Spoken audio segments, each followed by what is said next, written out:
Summer is here, Tom Parry. You know how I know? I think we've been saying that for like every week. No, but it's true now. You know how I know? Why? Because a really bad cover band outside our window that I hope doesn't pick up on the audio is Tom and Matt Attack.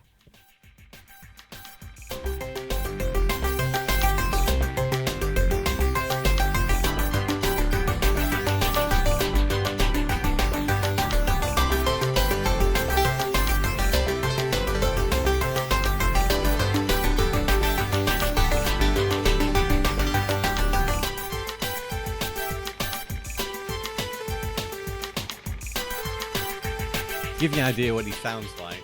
Wow, wow, wow, wow. Wow, wow, wow, wow. Danish cover of Whiskey in the Jar. Yeah. So I learned something very important. The non-Danish listeners of this podcast will perhaps not know the band Volbeat. I'm kind of partial to a bit of Volbeat. They're very popular even outside of Denmark, aren't they? Are they? I'm not. I think I've sure. heard this. I've heard, about them. That's good. From people who aren't Danish. I don't mind a bit of Volbeat. Volbeat are like country rock, I guess. They kind of got a bit of a western thing going on with some of their music. Have they carved out a bit of a niche for themselves? They did, yeah. They're very like stadium rock. The guy sings very well. He's like, temporary my only one. You sure that's singing Yeah, very that's exactly well? how he sounds. Look him up on Spotify. You'd be like, cool, Matt had that impression. Straight on. But if you want to impress a crowd in Denmark, it seems all you need to do is cover a Volbeat song. Because the guy was doing his Danish cover of Whiskey in the Jar, and he was doing his Living on a Prayers, and a god-awful version of Somebody to Love that the crowd seemed to like. But he played a Volbeat song, and people joined in, and were not only singing along, but the street erupted into clapping. And I thought, what the hell's going on? It's that Danish pride, isn't it? It is, I guess so. But I mean, all the rest of the other songs he's played have been in Danish. Yeah. And they haven't been as well received. So I think there is something about Volbeat. Anyway, Tom, other than being obsessed with Volbeat, how have you been?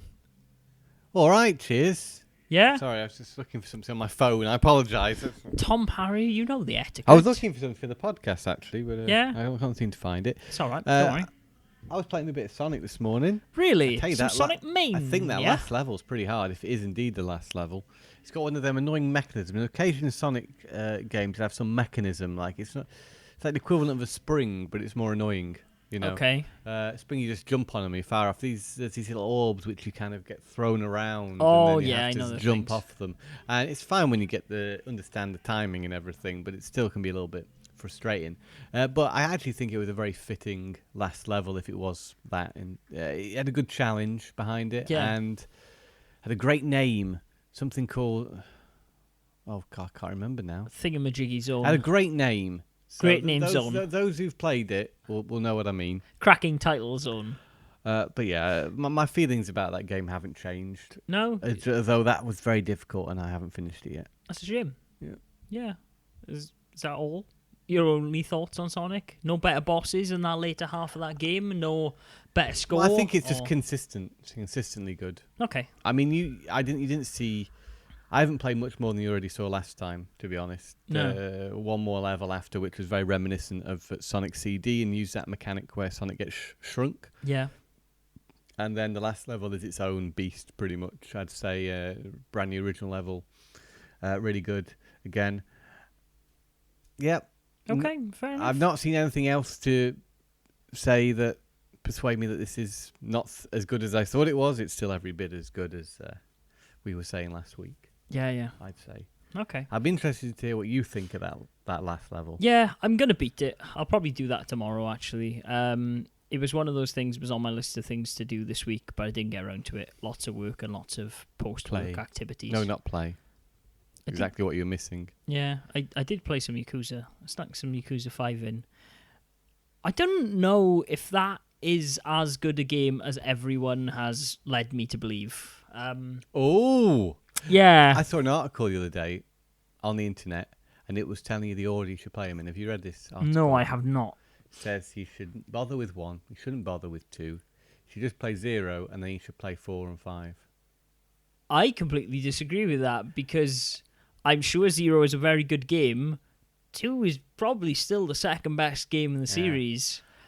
The argument was that they haven't aged very well. I thought they were fine. Admittedly, I played them in order, so perhaps after 0, maybe there's a bit of a come down. Yeah, saying perhaps it's difficult to go back to PS2 game. No. Right then, as a person listening to this podcast, I would assume there's a degree of retro gaming nostalgia in our listenership. I say that's bollocks. Maybe it's coming from someone who's just played 0 as their first game.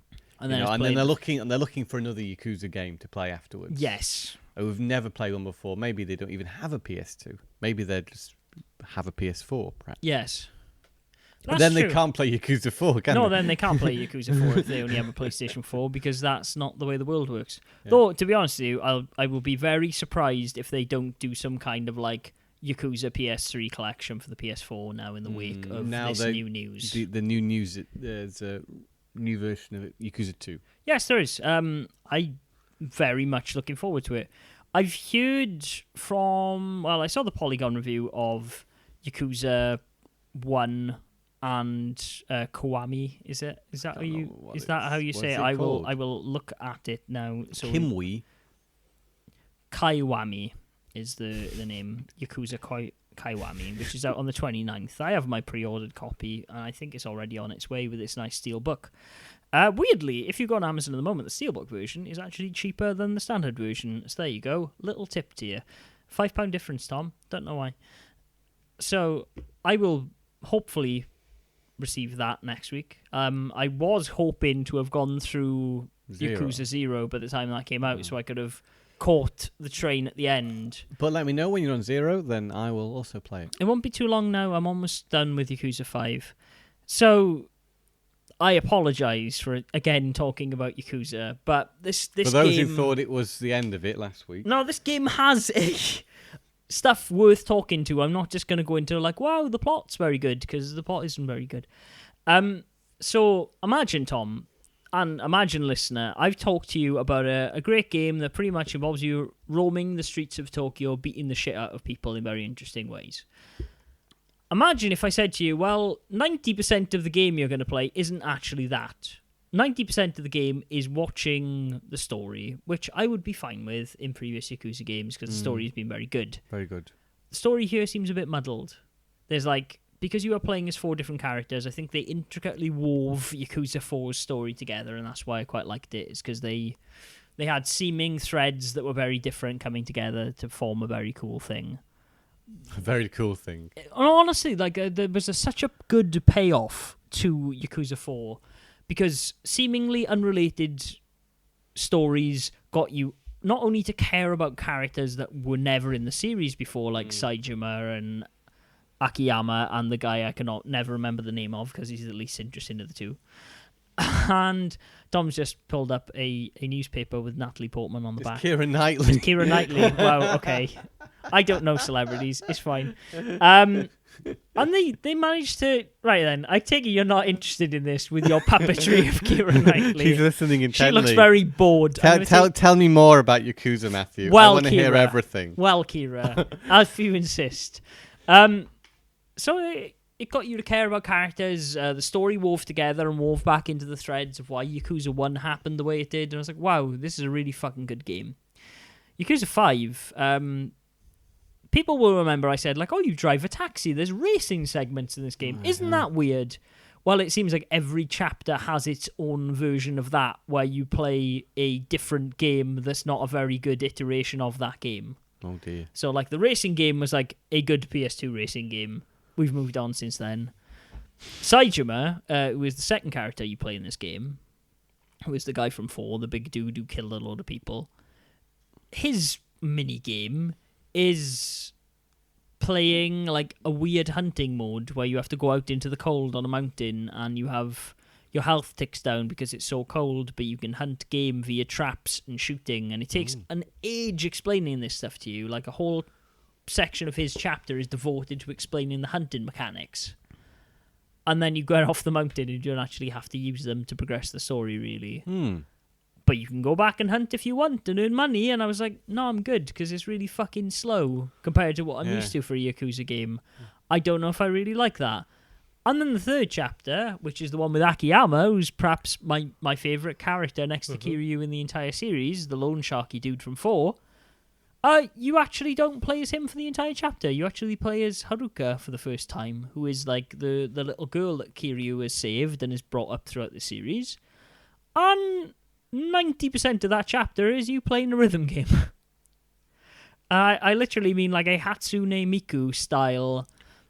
Things are coming down from different areas of the screen, and you have to press the buttons in sequence with the music. And I showed this to you because I thought it was so odd that I it was needed fun. I thought a second opinion. It does depend on you liking rhythm games. I can't imagine everybody who plays Yakuza is a fan of this sort of genre of game. Yeah.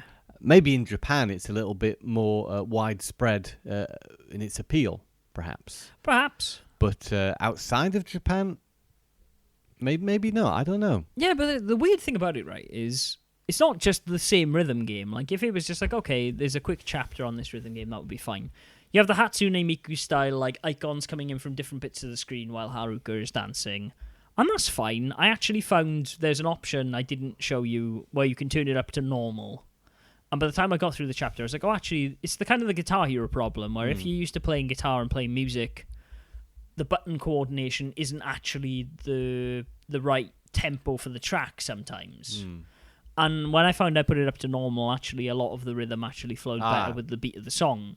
Okay. Which I think was an issue on the slowed easy down stuff. to make it easier. Because I put it on easy because I'm not generally very good at rhythm games, but I found it was actually easier to play it on normal than it was on easy.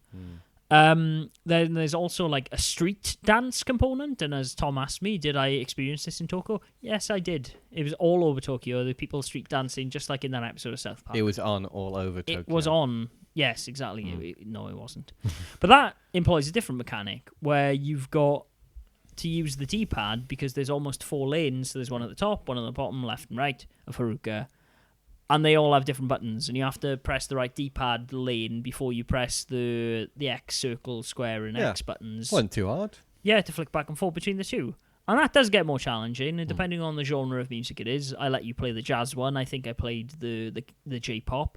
There's also like a hip-hop one, and the beats are super crazy, and they go super fast, and it's very hard to flick between the 2 lanes. And what are the advantages of doing this? Because I assume you don't have to do it if you don't want to. No, you don't. It's there you go. So it's not forced. No, it isn't. I think you have to do one of them to show that you can do these things. But then if you like it, it's there. So you it shouldn't alienate people too much then. You level up Haruka, but like the version I showed you, the first game, the Hatsune Miku one, is key to your progression in the story because Haruka has become an idol and she's going through this competition, and you need to play these games in between solving mysteries as Akiyama to figure out what the hell is going on, like you're trying to undiscover something that happened at her agency. And then, out of nowhere, for some reason, you play Taiko no Tatsujin. Like, if you go into the arcades, you can play a stripped-down version of the very popular drumming game with the taiko drum character with the big kawaii cute eyes. It's very weird. I really don't know how I feel about it. And then I played as Akiyama again, actually wandering around fighting people. I was like, oh, he's actually really fun to play as. It's kind of the opposite problem I had with Dead Souls. Because having him, the first serious dude, was super weird. Anyway, I'm still going to beat it. Mixed feelings about this one, then. I don't think it's half as good as everyone cracked it up to be. I think perhaps the people who were super into Yakuza and were super like, oh my god, Yakuza 5's finally out, are perhaps a bit blinded by that want for that game. Because I can't imagine as many people have played 5 as have other games, purely because it is a digital release. Yeah, I mean, it's better than 3 still. Like, 3 is still the low point of the series for me. But there's just something weird about this game, and the story is very fucking all over the place. Like, you start as Kiryu, and you're introduced to this idea of Daigo drives in the taxi cab with you, and he tells you the plot pretty much what's happened between Yakuza 4 and 5. And he's like, oh, there's the Omi Alliance, who are the people from 2 with the big bad guys. They're planning war on us, and we need to strengthen our factions and all this. And then they kind of ignore that for the whole of Saejima section, really. They don't explore on, like, there's 3 bad guys who are going to be on it. And I guess the 4th chapter will explore the 3rd one now. but they don't seem related. I don't really see how they're going to tie it together unless the finale chapter is a super long supposition, like of, oh, this is how this person does this is how this person does this. But you're withholding judgment until you finished it. I am, yeah. But to be honest with you, like I'm 20 hours into this game. The combat and stuff is still there. The combat and stuff is still great because it's the same from 4. But 4 is shorter than 20 hours, and I got much more enjoyment out of it than I have from this game. Okay. So I think it's going to be lower on the spectrum of Yakuza games, which is a bit sad for me because I had heard that this was the game. Yeah. And I think perhaps people who really like Yakuza are a bit blinded by, oh my god, they actually released this game in the West, rather than saying it's amazing. Yakuza 6, on the other hand, looks pretty damn good. Looks like they kind of strip a lot of this extra content-y stuff back and put it back in the sidelines where it belongs, as does Yakuza 0, from what I understand. So maybe there's a bit of a misstep where they go a bit too far with some of the zaniness and injecting it into the story. And they're reining it back. Yeah, seems that way. But Yakuza Kiwami 2, which is the remake of 2, which is leaked this week. It hasn't been announced, but the creator of Yakuza had said there is going to be a Yakuza announcement next week, I think. So I guess we'll see a trailer of that, which would be awesome because, like I said, if not for 4 and the updated systems, I think 2 is the better story. Speaking of trailers, the Shenmue trailer was released this week. And many are disappointed, but personally I'd like to say that this is a game in development. Yes. It's not the final project. It's not representative of the final product. So, but even if it was, I don't think it's worth crying over. I mean, this should be the sequel to that game that was on a Dreamcast, which should theoretically meant it was on a PS3, which the characters having no facial expression nor animation should be great. I think the expectations were this game was going to look somewhat like Yakuza, perhaps. Maybe that's become a benchmark for these very realistic human faces. Yeah. At least, I was certainly very impressed with what I saw in Yakuza 0. Yeah. And then to see Shenmue at this point not looking like that, I think was quite distressing for a lot of people. Well, I mean, it's not out for another year, right? Yeah, that's correct. Apparently, Yu Suzuki has issued a statement saying that this again, it's in development and it won't look like this when it's released. Yeah, well, or they'll put extra effort into making it not look quite as. What is it? What would you call that expression that they have in the trailer?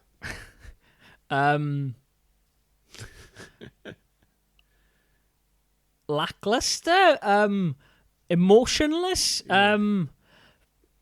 I don't know. Like, their faces are actually just textures on polygons, like on a PlayStation 1 game. They don't really move or express very well. But aside from their faces, what did you think of the trailer? I thought it looked alright. I mean, it didn't really give a lot away. It did seem very early. It seemed not so far along from the last little thing they'd shown of Shenmue, which I presume was pre-rendered. Now, are they saying this isn't, and this is in-game engine? In-game engine. So running? A lot of the obviously, I listen to a lot of podcasts, and some people have been kind of reading between the lines of some interviews that Yu Suzuki gave with IGN, for example, and a few other news outlets. And essentially, the through thread of all of his interviews is, look, we announced Deep Silver as a publisher. They wanted a trailer. We had to give them a trailer. Here it is. That would explain a lot, wouldn't it? And the two do correlate in timing. Yes. Yeah. And I mean, the Gamescom news was the news that Kickstarter backers... Did you back it on Kickstarter? Yes. You did? Yeah. Was where they announced the Deep Silver thing, and they said it's going to be like fully announced. That's it then. That's Gamescom. it. They weren't ready to do a trailer yet. No. They had to force one out. Yeah. So we'll see. But I mean, if you're having to force out a trailer, man... Like, you've been in development now, what, nearly 2 years? Or is it... Yeah, it must... No, it's... Development about a year and a half, right? Slow, doesn't it? Yeah. But I imagine a game like Shenmue does require a particularly long development cycle. But then they had estimated it would come out this year. So. Yeah, but I mean, it's also part of the Yakuza, the Shenmue lineage, right? Isn't the Dreamcast one notorious for being delayed? Well, it's meant to be on Saturn. Yeah. So, yeah, there we go. Let's wait for the next console for our Shenmue 3. PS Pro 2, PS4 Pro. Yeah, what do you think of all that 0.20? at the moment in regards to the announcement of not the announcement, but the unveiling of the One X? Well, Is that right? Xbox One X? Xbox One X. Well, I'm going to run out and get the Project Scorpio Day 1 edition, clearly for 450 quid. And I'm going to play my copy of Rare Replay on it, the only Xbox One game I own. Maybe I'll play some Ori and the Blind Forest. It's significantly more expensive than the equivalent PS4 Pro, isn't it? Yes. And you have to wonder whether or not for this, it's not a substantial upgrade. It is quite to me at least, and I assume to most people who just play games, and you're not the people who are into high-end technology, are quite happy with what they've got already. Well, I mean, there's always been a certain, think back to when you were in the schoolyard and talking about games. The conversation would be like, the PS2 is more powerful than the Xbox or whatever. It's just to get a console out there where Microsoft can say this is the most powerful console exactly. in the world. It is all PR spin.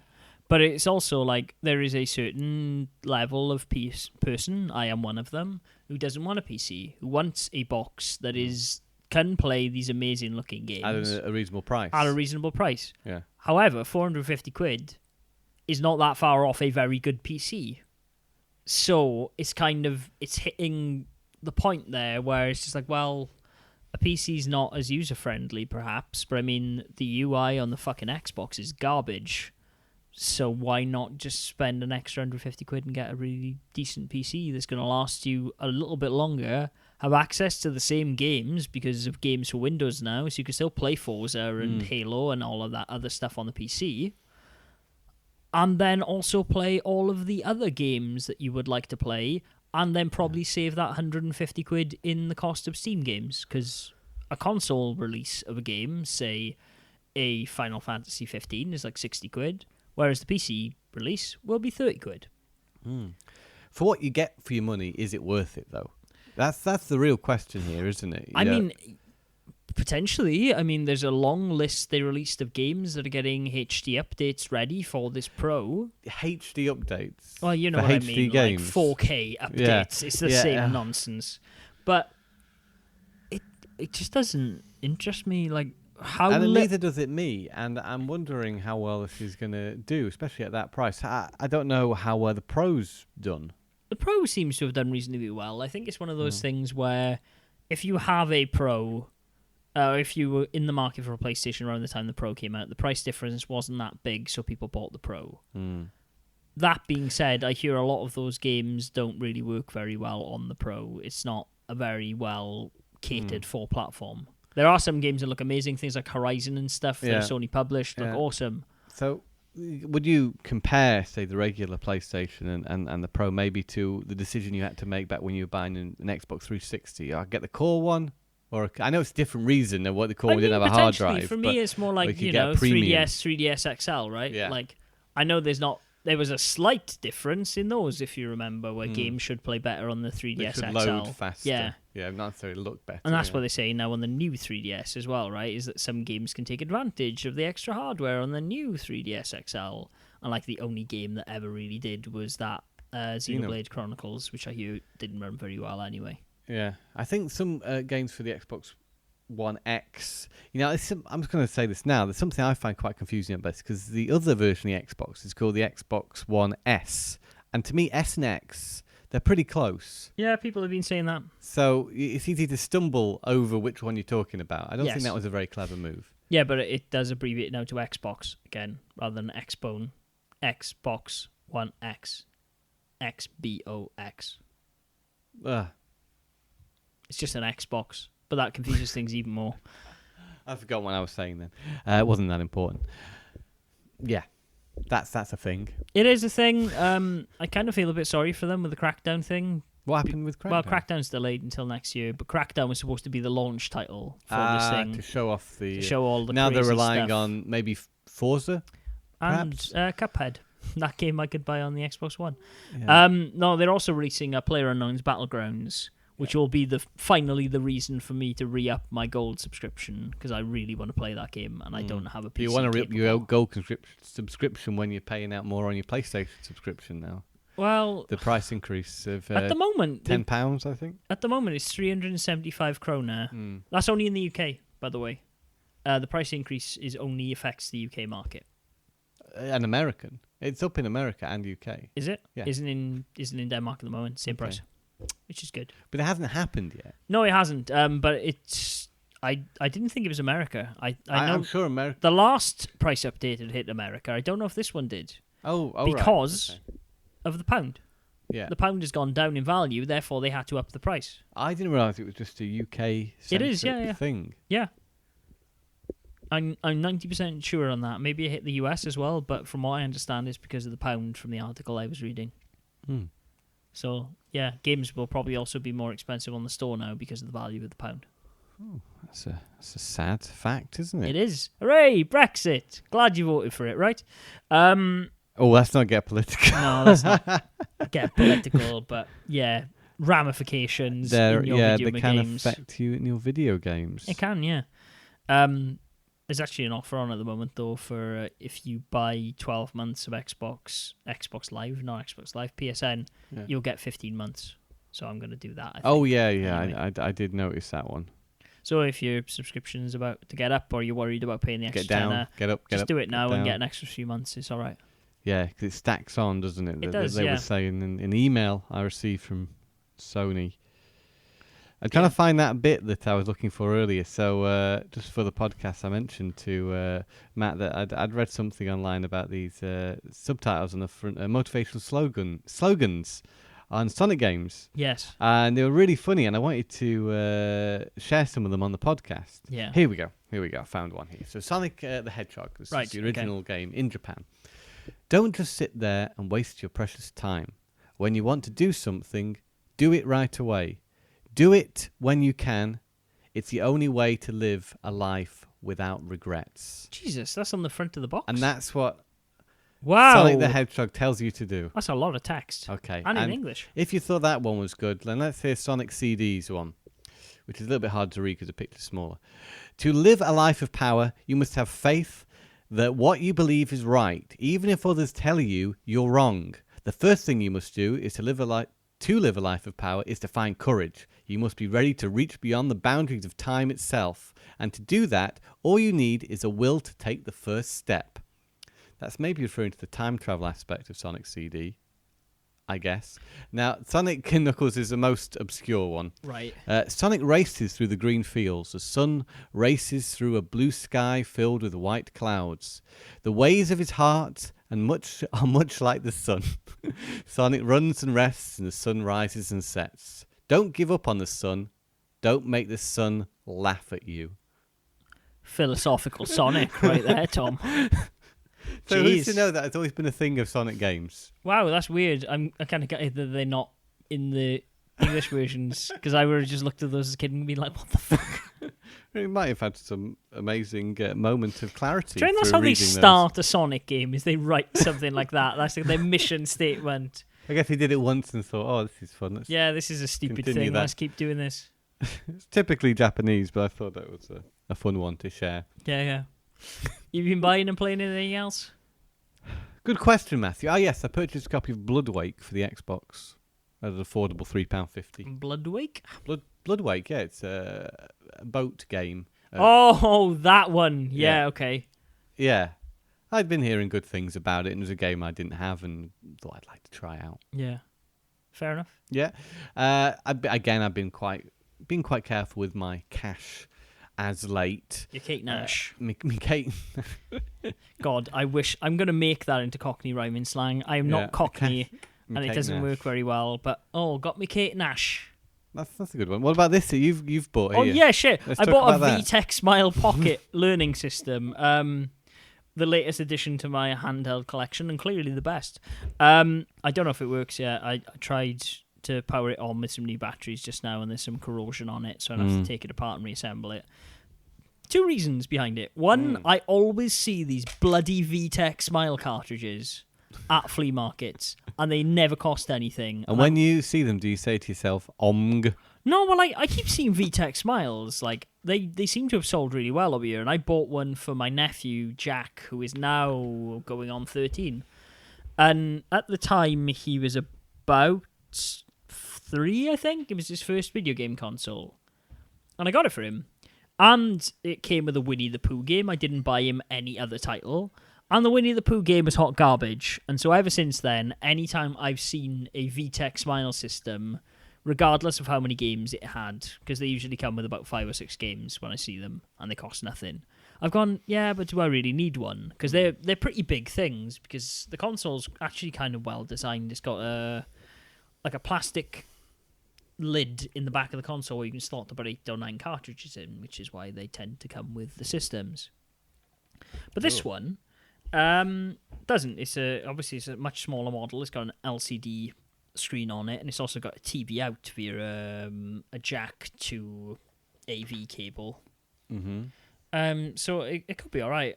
It could be all right. It could be okay. What's the game again? It's Cinderella. Cinderella. But like, the more interesting reason why I bought this, other than it being a handheld one that I can just chuck in a drawer, was I was kind of thinking, well, all of these games are meant for children around like 3 to 5 years old. And the Winnie the Pooh one was a lot about like learning words and vocabulary with pictures. What you get on the cartridge. And so I was just like, well, I think this one's actually in English, which is a bit of a shame. But a lot of them I see are in Danish. This is UK on it. Well, if I can find a copy of these games that are in Danish, maybe I can trick myself into learning a bit of Danish through it. It's got music, patterns, spelling, maths, creativity, spatial skills, and sing-along songs. Yeah, I mean, I always say this, and I mean, maybe this thing won't work. The thing that From 10 years ago. The thing I'm kind of worried about, though, is, as I said, the Winnie the Pooh game that shipped with the VTech Smile originally was one of the worst games I've ever played. It's a very interesting looking machine. It's got a sort of blobby aesthetic, and it's got these little feet on it, so you could place it flat down. Yeah, and then obviously you put the cable in it, don't you? And then, and the kid can... It's like you see kids with these tablets nowadays, don't they? Yeah. It's kind of a cool thing that I noticed after I'd bought it and kind of freaked me out because I thought I'd broken it, was there's a switch on the back of the system under these little feet that Tom has described. It makes a nice little clicking noise. And then that allows you to actually, kind of Atari Lynx style, rotate the controls. So if you're left-handed or right-handed, you can switch which is very around considerate the D-pad. Yeah, of it's pretty VTech. cool. I mean, it's wrong because you should be teaching kids that they should be playing with their D-pad on the left and their button on the right. So, yeah. But who am I to judge? I kid. Although, I think this is quite interesting. Where is it? The headphone jack has a little smiley face. It does. There's under also the a built-in nice. microphone to the system, I guess. Perhaps there's some singing games and stuff. And a lot of the buttons actually are kind of awkwardly placed. You should share a picture. So I will take a picture of maybe this VTech Smile. What? But like I said, they must, I've seen so many licensed games for the system. They can't all be bad because people bought multiple games. So they must be of a reasonable level of like Newgrounds Flash game quality. But the Winnie the Pooh game I played the first time was, as I said, a hot mess. It had like super frame rate issues, and it was like an 8-bit pixel game, which is never a good sign. So, well, you got a lot to look forward to there, Matthew. Yeah, but I mean, also this cartridge I will take a picture of because it has a giant OMG sticker on it and a bow and some ice cream, which is precisely what you said. Yeah, and the system on the back says "Pop" with another ice cream, and that is what I'm all about, Tom. Pop and OMG and ice cream and bows. Of course. And my philosophical Sonic. No, I was thinking about today. I was thinking a little bit after having such a great time with Sonic Mania, to mention it again, sorry. That's it. I love to play Knuckles Chaotix. I love to be able to play that game easily. And I've got my fingers crossed that there's going to be some sort of re-release of that game in the future. Just download it on an emulator. Well, that's it. Potentially you could do Who said this. that? I'd love to play it on original hardware, if possible. Yeah. And I was thinking maybe the best way of doing that would be to get an EverDrive. Because apparently I found this EverDrive, which... They have 32X Yeah, you games. can put... It's got support for 32X games. Do you have a 32X? No, but you need a 32X to make it work. Yeah. So if you had a 32X and an EverDrive, then you could play it at a more reasonable price. I learned a very interesting fact about the 32X. The 32X is essentially a wholly, desired and marketed thing by Sega of America. it was. Oh yes, why it was created. Yes. Yeah.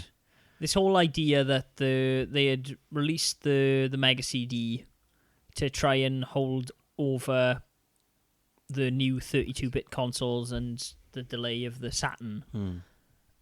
But they were just like, no, we need to stick to cartridges. Cartridges are a lot harder to pirate. We need something that's more powerful that can plug into the system so we don't have to put it on CDs because people can copy CDs. It still needs a power supply. It still needs a fucking power supply. It's such a... Like, people talk about how horrible, like, the Saturn's internals are because it was meant to be, like, the perfect machine for playing 2D games. And I think that shows with a lot of fighting games on there. And then they had to mash in these extra components to make it 3D, and that's why it took so long to emulate. But, like, the fucking 32S is such a mess. Like, it's the Nintendo thing of, I'm going to run extra hardware through the cartridges, but you're also running that through a system then on top of something else, and, yeah, it's a bit foobar. It's very hard to justify purchasing one because there isn't really a lot of good reason to own one in terms of the games that are available for it. No, I mean, what is there? There's like Primal Rage. There's a Star Wars There's a one. Star Wars game. Isn't there a Doom on a 32X? Yes, there is Doom 32X. Yeah, Chaotix is, despite being a very sought-after game, because it is a Sonic title and it's quite rare, generally supposed to be not very good. The European version is particularly expensive, whereas I'd say the American version is a lot more reasonable. Yeah. Actually. Even the Japanese version as well. I never saw any 32X games in the entire time I was in Japan. I didn't see a lot of Mega Drive, actually. That's interesting. Well, maybe Super Nintendo... We see a lot of Super Nintendo, I guess. Tons of Super Nintendo, lots of Famicom. Fortunately for me, lots of Game Boy, but not as much as the other two. A lot of N64, I would say. Not too much GameCube. Lots of Wii. Was Nintendo still king in Japan then, would you say? Yeah. 100%. The Wii U still sold in Japan, sold pretty well. I saw someone posted a very interesting thing that was essentially like, these are the sales numbers of these console games this week. I had a breakdown of the systems. I'll see if I can find it now. Wii U games not selling very well in Japan, which is perhaps to be expected as people the Switch is out going now. on to the Switch, and the Switch seems to be doing quite well. I've seen that they've released a trailer now for Kiwami, apparently.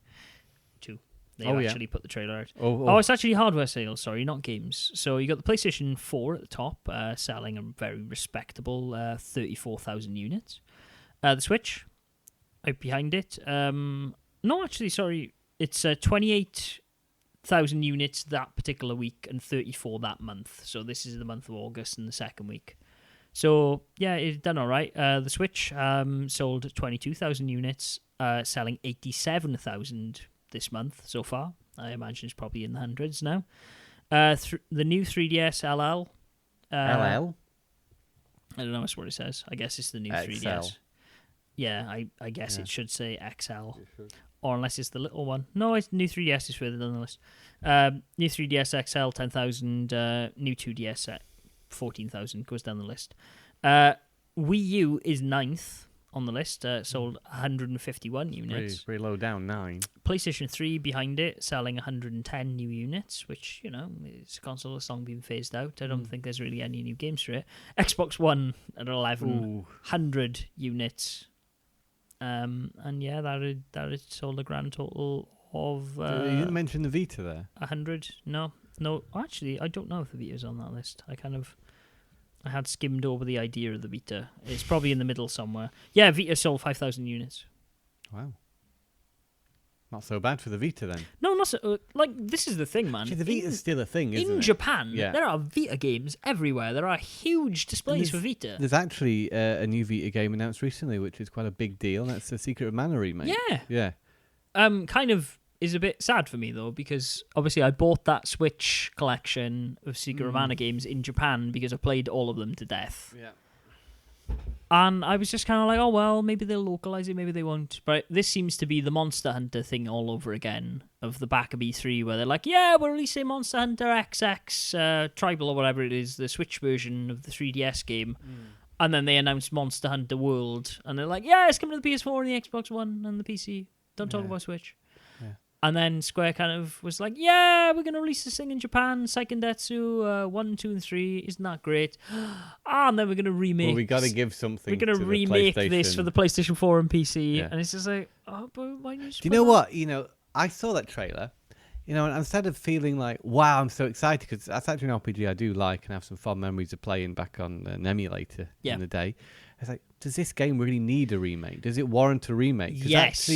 Actually looking at the visual direction they've taken, at least, to me that wasn't any more appealing than it looked originally. In fact, I was very partial to the aesthetic of Secret Mana. Right. And to see it like that was also kind of a little bit disappointing for me. As someone who I've beaten that game numerous times on emulator and on cartridge, and talking to you as someone who has probably played the first hour of that game. I've played more than the first hour, but I enjoyed the experience. There are huge gaping problems with that game the further you get into it, where stories shift. Actually, there's a very, very good Retronauts episode that was released last week on the first two of the Seikendetsu games, Final Fantasy Adventure, Mystic Quest over here, and Secret of Mana. And the development was originally supposed to be for the Super Nintendo CD, which eventually would become the PlayStation, or at least the first round of that, where it was going to be music and stuff added onto it, and not the ability to play video that we now know is in the PlayStation, the Super Nintendo PlayStation. It has a lot of issues because they kept changing what format they were developing it for and changing certain things. And that meant that certain bits of the game were cut out. Also, it was very ambitious at the start of it, and there's a lot of like, oh, you can get the girl first, or you can get the sprite first, and there's a bit of like, hey, you can go here, there, then everywhere, and do certain things in different orders. And then it becomes very linear and very fixed, and the story kind of doesn't really make sense because you can see where there are literally huge chunks of that game. Well, there you go. I've only played the beginning of it then, haven't I? Yeah. And which is great. I'm very impressed with that game. The thing of the Retronauts podcast was essentially, there is no perfect Mana game because the rest of the series is gash, and I would agree with that. So you think have they stated they're going to make significant upgrades to the game? I don't know. Or could it just be a port of the game I as hope it was? That they can make the game and at least rework some of the narrative stuff so it makes more sense. Well, it's a perfect opportunity to do so. That being said, they once did that, and the game was called Sword of Mana, and it was a remake of Final Fantasy Adventure / Mystic Quest, and it was a load of bollocks. It's one of the worst games I've ever played. Oh, dear. They add a lot of story and a lot of supposition in where the Game Boy game didn't need it. It just needed the story to be updated slightly. So what's your feeling then now about this remake? I will buy it. I will pick it up. I mean, let's be honest, I really like that game. I've talked about my love of it on this podcast several times. It's probably in my top 5 games of all time, despite its flaws. Aesthetically, what do you think of it? Look of it. I'm not that bothered. I mean, it looked like a Vita game, not a PS4 game. Yeah. I mean, it clearly probably is, right? The PS4 angle of it is probably the freebie in the whole thing. I really liked how the Super Nintendo game looked. But let's face facts, not a lot of people are going to be interested in that. This looks like the kind of update that Square has done on the Final Fantasy games, Final Fantasy 3 and 4 for the DS. Very much in that style, isn't it? Rounded style. And let's see where it goes. I hope it doesn't do like the mobile port of Final Fantasy 6 where it's got those sprites and weird backgrounds in some places that are pixely, trying to make that reminiscent. But it seemed to be fully rendered in 3D. Let's have a look. Some of the shots, I will show you this brief post that I'd seen on Twitter that comparing not only the version on the PS4 that they've just announced in the original, but also the Android and iOS port that Square had done a bit quite recently, which they'd already updated the graphics in. But this one, actually, it looks pretty good. Like, honestly, compared to what it was, they're allowed now to do a lot more things with it. They push it in interesting directions as a result of that. God, it's so weird. I'm going to Twitter for my news from a guy who when I first started following him, I shall remain nameless because as much as I like Twitter, the whole idea of people being the source of news on Twitter kind of scares me. He had no followers and now he has like 17 million or something. So that's the original Super Nintendo game. Yep. That's the Android port, which they they polish up a little bit. And then if you flick again to the right, you'll see the one in the new engine. Oh, yeah. Well, it's most disappointing out of the three. Yeah. To me. Yeah. It But I loses like a bit. those extra shadows and extra depth that this Android port's got. Do you know what I mean? Yeah, It's, yeah. It looks nice, doesn't it's it? the best looking one out of the three. I would say so. This looks not as good. It loses some of that life, but I think that's part of that style. I think it's also perhaps that we're slightly biased towards pixels. If they can make the game more There's sense. a blandness to this new version.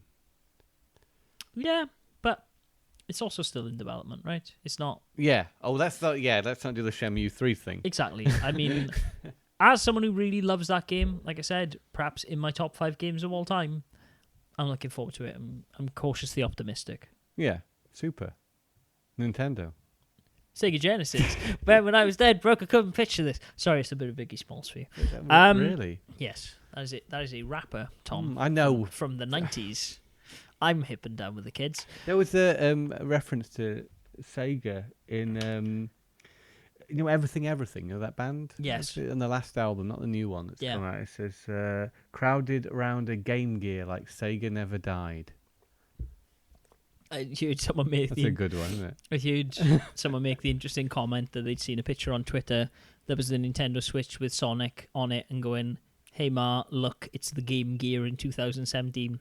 Wow. Yeah. Yeah, because I mean, it's also got a 2-hour battery life. No. Wah, wah, wah. Oh yeah, I've totally not been thinking about that since the Switch came out. Everyone had a lot of kind of worries about the battery life. It's because I play it on my TV like a real man. Rrr. Yeah. Yeah. You take it out much? I did when I first got it. I was playing it a lot outside. Now not so much. I play it on my TV. Or if Martha's watching something on Netflix, I'll play handheld. Mm-hmm.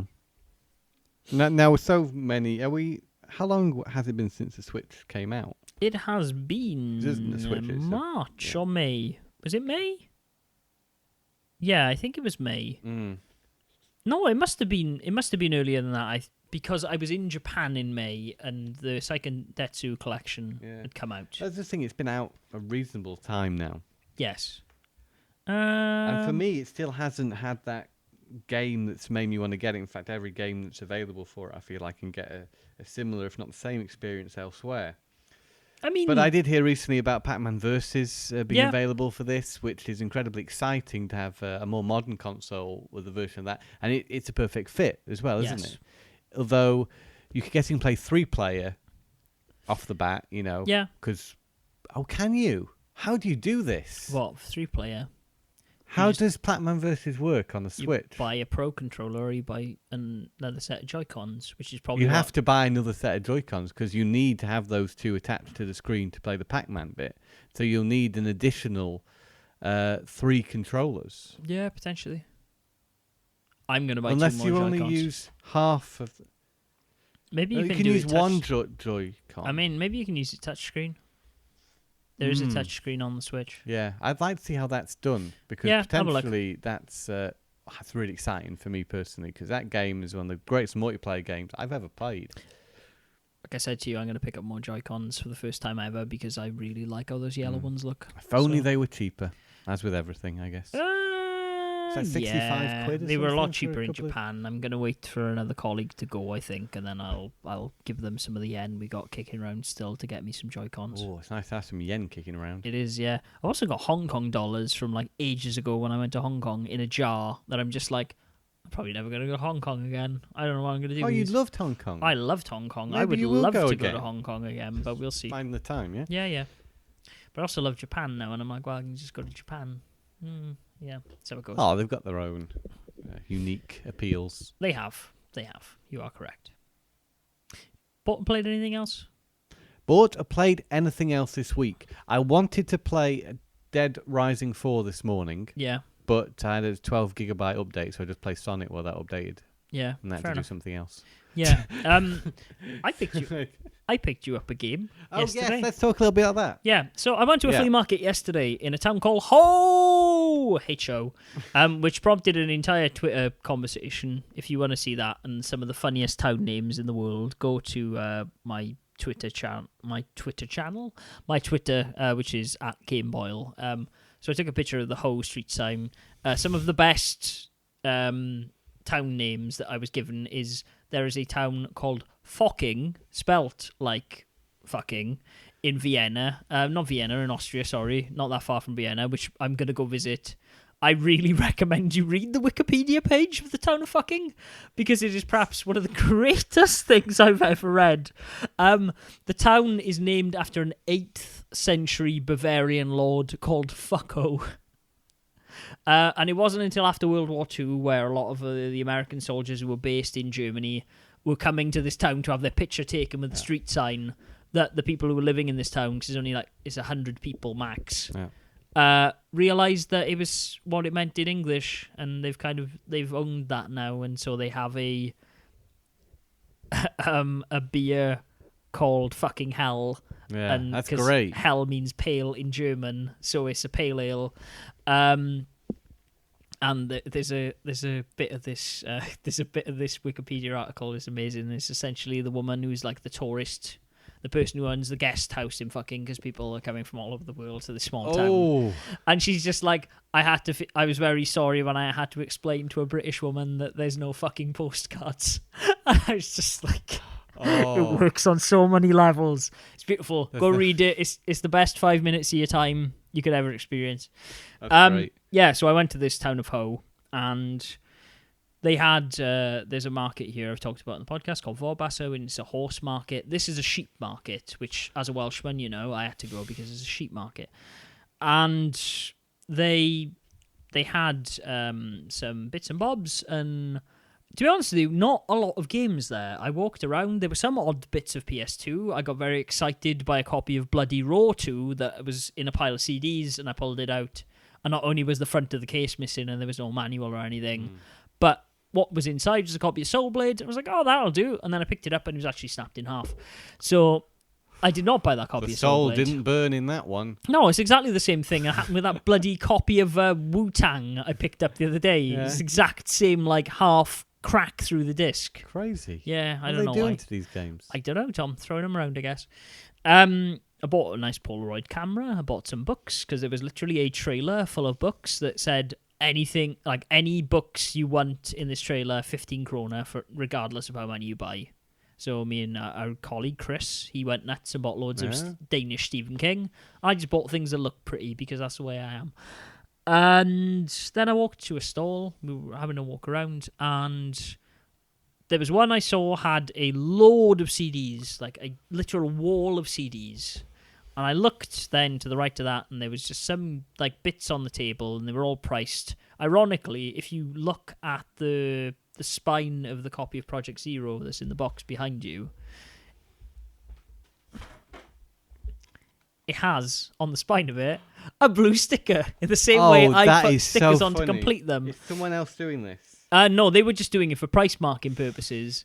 But I actually believe that may be the same colour sticker that's on my copy of Project Zero. If it isn't, it's a green one.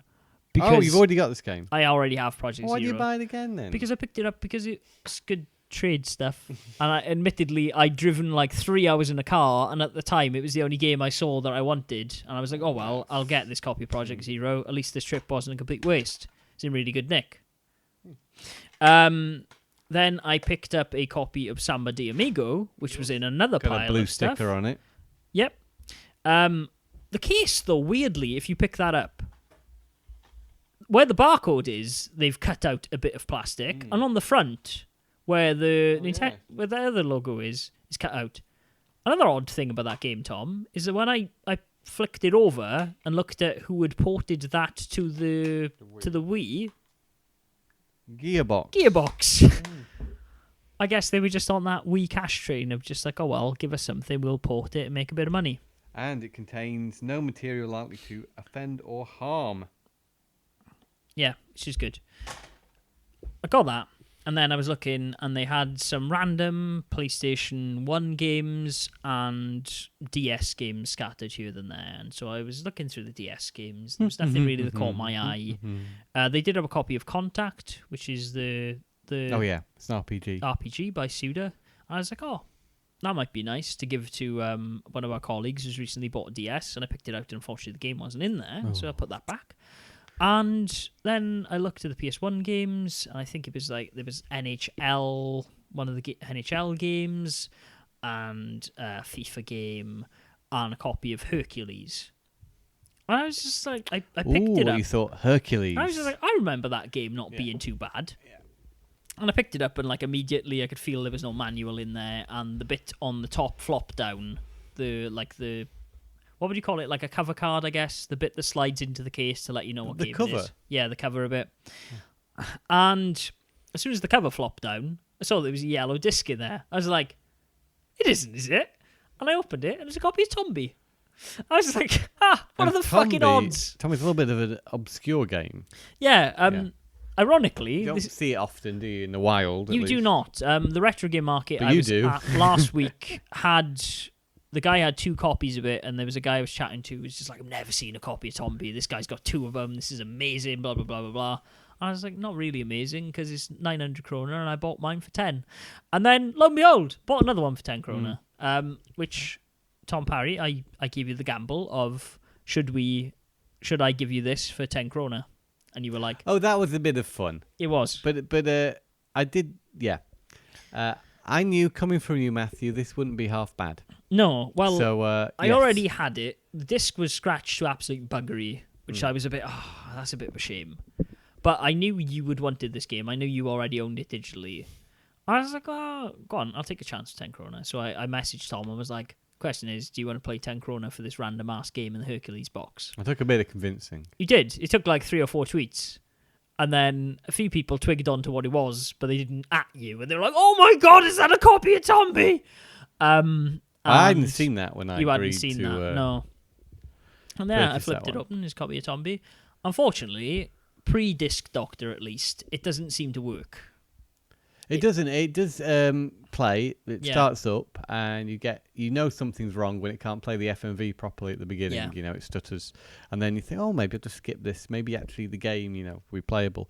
It starts to try and load, but Yeah. it gets stuck on its loading screen Yeah. and can't load the information off the disc, unfortunately. But these things are fixable. They are. Fortunately, none of them are very deep scratches. Yes, they are all certainly. surface it's level just stuff. very, very scratched. Yeah. But as you say, nothing too deep. So I think this is Hey, repairable. man, my copy of Shadow of the Colossus had real fucking grooves scratched into it. I bought it in a charity shop in Neath in the UK for like 50 pence. And I was like, well, if this is a total write-off, at least the art cards and stuff are still in here and the box looks nice. And yeah, I disc doctored it twice, I think, because Game used to offer that service. I don't know if they still do They to the used public. to, yeah. I think it's more of rather than a disc doctor, it's got a name. There's a particular machine that they use in game. I think disc doctors, aren't they the ones when you wind it? Yeah, but I'm like, But as a general same term concept, for that, like yeah. scraping that layer off the disc. Yeah, But they put it through the first time and it didn't the work. disc clean. Yeah, you can do several times different options, heavy clean or light clean. Yeah. You know, And second time round worked a charm, worked fine. yeah. This is one can be cleaned So up. I reckon this is one that can be cleaned up, and so I was like, well, 10 krona, I'll take the risk. I'm very happy. Thank you. It's all right. Thank Don't you worry. for thinking of us. Yeah. Other than that, I didn't really buy anything else. Like I said, there was a few PS2 games here and there. Nothing else. I'm still gutted that copy of Bloody Raw wasn't in there because it's a game I've long been after. Yeah. Do you have another game, courtesy of one of our listeners? Yeah, you do. So I was at the Retro Market last week, and one of our listeners, Jan, was looking through my box of shit PS2 games, or as the box of Wanderers, I like to call it. I was like, oh, there's an NHL game in here. You should give that to Tom. And I was like, you know what? You're right. And then I forgot it last week. Thanks for thinking of me, Jan. That's really nice of you. And I'm very happy to add this to the collection.